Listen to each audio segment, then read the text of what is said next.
fa raha nandeha aho ka nandinika izay zavatra ivavahanareo dia nahita alitara anankiray misy izao soratra izao: ho an'izay Andriamanitra tsy fantatra, koa izay ivavahanareo kanefa tsy fantatrareo dia izany no toriako aminareo. Asan'ny Apôstôly 7:17.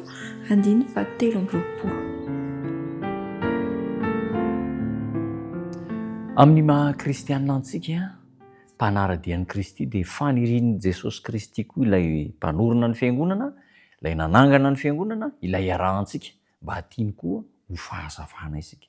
Jesosy ny teny manao hoe ao amin'ny Matio 5:14 manao hoe ianareo no fahazavana izao tontolo izao.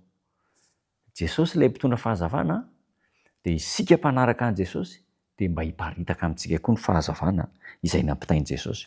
Ary nampianarin'i Jesosy ireo mpanaradia azy fa isika dia manana trosa amin'ny Grika sy ny Jentilisa. Manana trosa isika. Inona ilay trosa ananantsika?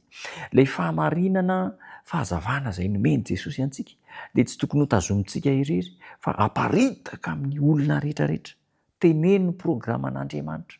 Inona ny sitrapon'Andriamanitra? Ampahafantariny olona rehetrarehetra manodidina antsika fa io Andriamanitra io dia Andriamanitra te hamonjy izao tontolo izao ho any amin'ny fiainana mandrakizay.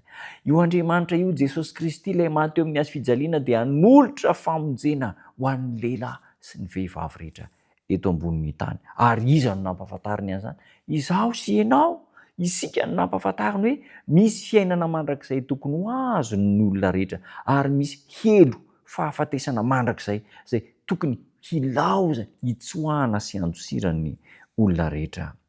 Itsika rehetra dia nomen'i Jesosy Kristy ny anjara ho antsika araka ny fahazavana izay noraisintsika, araka ny talenta izay nomena antsika, ka tokony tsy ho titena isika fa hizara ireny fahamarinana ireny amin'ny manodidina antsika.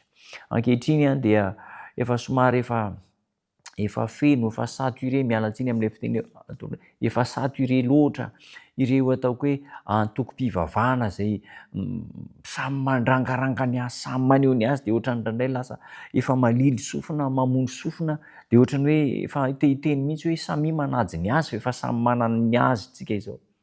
Tsisy maharatsy an'izany. Ny zava-dehibe zany dia ny hoe efa mpivavaka ny ankabetsahan'ny olona rehetra fa andeha hisisika tsikelikely kokoa isika ny amin'ny hoe amin'ny mahampivavaka antsika dia andeha hiaina araka ny tenin'Andriamanitra.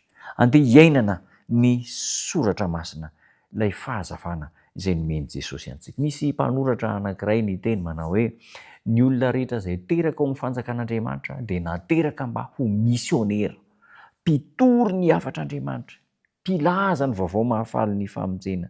Ary amin'ny alalan'izany zara asa izay omen'Andriamanitra antsika izany dia tonga mpiara-miasa amin'Andriamanitra koa isika. Miara-miasa amin'Andriamanitra mba hizara ny afa-pamonjena. Izao nambaran'ny Apôstôly Paoly ho an'ny kristianina tany Antenianina, hoy izy hoe koa izay ivavahanareo kanefa tsy fantatrareo dia izany no toriako aminareo. Misy mivavaka fa tsy fantany izay ivavahany dia ny Apôstôly Paoly andraikitra mihitsy hoe izay ivavahanareo kanefa tsy fantatrareo, izany ilay toriako aminareo. Tokony io mpiasa mahatoky eo amin'ny atao hoe tany mpijinjana ny kristianina rehetra, ny membre ny fiangonan'i Kristy dia tokony ho mpiasa mahatoky eo amin'izany san'Andriamanitra izany. Tokony hiasa mafy isika, hivavaka amin'ny fahamatorana ka hivoatra mandrakariva ary ampihely ny fahazavana eo anivon'izao tontolo izao izay maizy ny fahalitoana ara-pahotana sy ara-pitondran-tena. Maizina satria feno ota, feno faharatsiana manoloana an'izao tontolo izao. Ary ny mampalahelo indrindra amin'ny fiarahamonina misy antsika azy, ny tena mampalahelo indrindra dia ny hoe heverina fa tsy ratsy intsony ny ratsy, fa izay tsy manao ratsy indray no ohatrany hoe manao ny ratsy.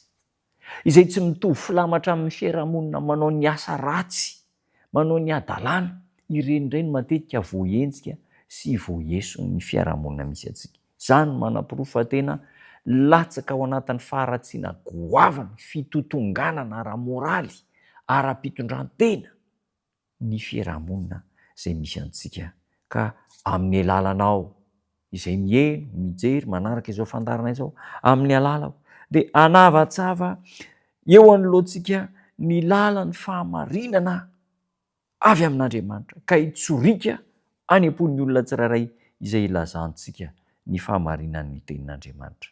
Zao nambaran'ny tenin'Andriamanitra ao amin'ny Isaia 8:15. Ny voninahitry Jehova no vody lalanao. Raha mandray fanapahan-kevitra ianao fo fahazavan'ny fahamarinan'Andriamanitra amin'ny manodidina anao dia isy voninahitr'Andriamanitra hiparasaka, hiposaka aminao. Aparitao ary ny fahazavana satria izaho sy ianao ny fahazavana. Hivavaka isika. Misaotra Jesosy Tompo tsara ô, averinao sy hampahatsivinao anay fa izahay ilay fahazavana, ilay nandray ny fahazavana avy any aminao Jesosy ka tokony hanaparitaka izany fahazavana izany. Ataovy tanteraka eo amin'ny fiainanay izany, amin'izao vaninandro moderna isian'ny fahaltoana amin'ny lafiny rehetra izao, amin'ny anaranao Jesosy Tompo. Amen.